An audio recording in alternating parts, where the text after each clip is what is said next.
Hello my dear friends, and welcome back to another Star Wars news update. Today we have some big details for the Obi-Wan Kenobi series, and would you believe it, we're also going to be talking about Star Wars Visions Season 2. So without much further ado, and without any more jibber jabber, let's dive straight into it. Now this insane and awesome leak comes from Jason Ward at Making Star Wars Net, and they've revealed some big details for Moses Ingram's character Reva, also known as the Third Sister. As the trailer revealed, she's going to be one of the lead Inquisitors in this show, but now my dear friends, we have some more information. Notably, the series is going to humanize her in a lot of ways, and we're going to learn a lot about her past, her frustrations with the Jedi Order, and what she is about on a more personal level. Let's see what they had to say. Most of what's been revealed about Reva so far is her brutality. However, this is Star Wars, and there is usually some humanity behind the anger, and Reva fits this mainstay perfectly. In fact, her perspective actually has some real emotional validity and consequence to the story. They say in the limited series, audiences will get a glimpse of Reva being taken from her family, innocent, young and confused. And this of course is a flashback. At such a young age, she was turned into a warrior for the corrupt Jedi religion, and then because she was a Jedi, she's almost killed during Order 66, and then she was forced to make a choice, become a killer for Darth Vader or die. And this is when Making Star Wars say that there's a massive parallel between the Old Republic teaser trailer Disorder and the actual story of Reva. They say it's really not far off in the most basic of ways. She really didn't have a choice in becoming indoctrinated by the Jedi. Now, an interesting anecdote that Making Star Wars put forward that they've heard from crew members is that in the show, Obi-Wan seems to understand and seemingly empathize with Reva's perspective. He does not condone it by any means, but he gets why Reva feels the way she does. She felt betrayed, hopeless, and alone. In many ways, she had no choice but to become an Inquisitor. A lot of the anger that she feels comes from desertion and abandonment. From her perspective, the Jedi let her down, and apparently the show is going to give us a really unique perspective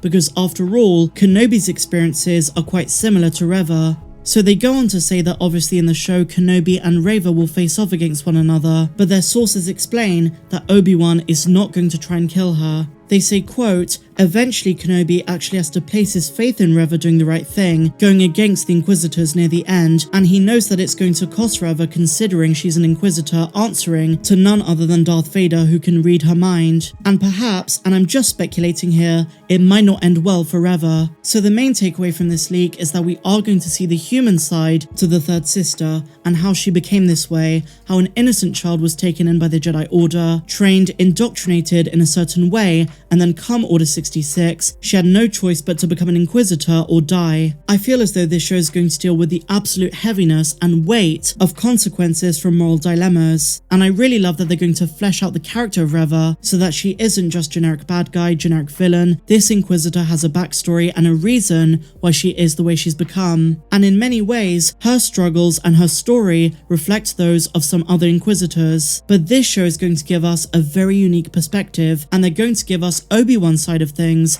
and how he can relate and in many ways empathize with the pain that Reva is going through, and maybe that's why he decides not to kill her, but in trusting that she's going to do the right thing and turn back to the light, giving up her Inquisitor status. The consequences that she is going to potentially face are of an enormous magnitude. Vader does not have any tolerance for disobedient Inquisitors. He already sees them as completely subordinate. In his eyes, they're just another cog in the machine, just another tool to be used and then disposed of when they're no longer needed. And that's what I'm afraid might happen to Reva, but let's wait and see.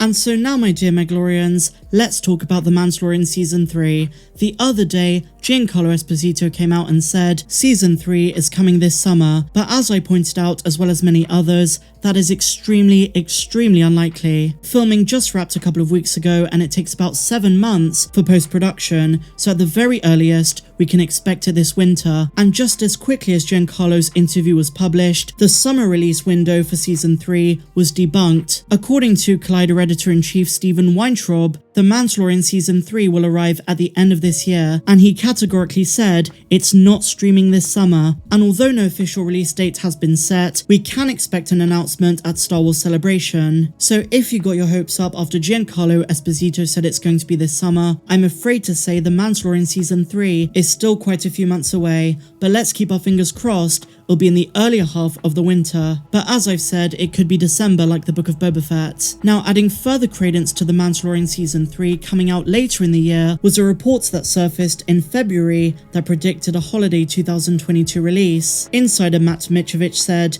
it's a safe bet that Season 3 is premiering this year, and jokingly teased probably around Life Day, in brackets, Christmas time, so that is probably when we are going to get it.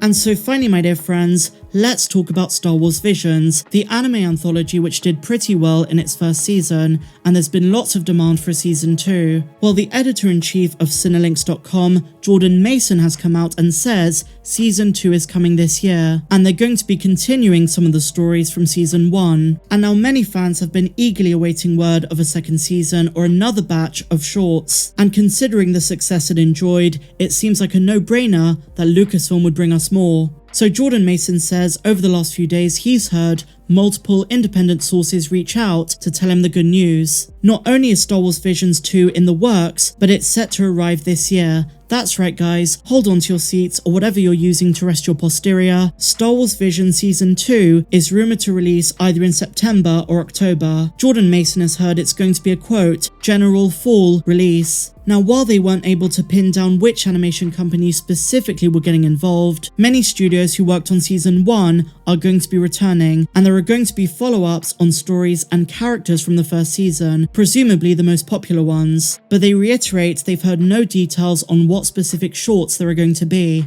And there is more exciting news for this, because one of their sources is pretty confident that we're going to see footage and confirmation at Star Wars Celebration next month. Now we know that Celebration is going to bring with it a deluge of Star Wars news, and Vision Season 2 could very well be a part of it. Let me know your thoughts in the comments down below. Do you want to see more Star Wars Visions? And what do you make of everything we spoke about in this news update? If you enjoyed this video, please be sure to give me a big fat thumbs up, subscribe to the channel if you're new, and a massive welcome if you are, and also be sure to check out the video I published yesterday, The Untold Secrets of Rogue One: A Star Wars Story. It took me a long time to make and I really hope you enjoy it. I want to share my passion with you for all of the very best from the galaxy far, far away, so go check it out if you've not done so. But otherwise, my dear friends, may the Force be with you always. I'm Star Wars Meg, have a good one.